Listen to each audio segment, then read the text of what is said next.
You ask Tiger to solve. This deals with linear equations with one unknown. The final result is x equals 7/3. Let's solve it step by step. Simplify the expression. Expand the parentheses. Simplify the arithmetic. Group all constants on the right side of the equation. Add 12 to both sides. Simplify the arithmetic.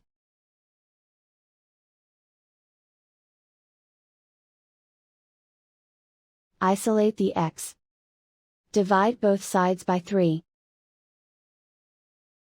Simplify the fraction.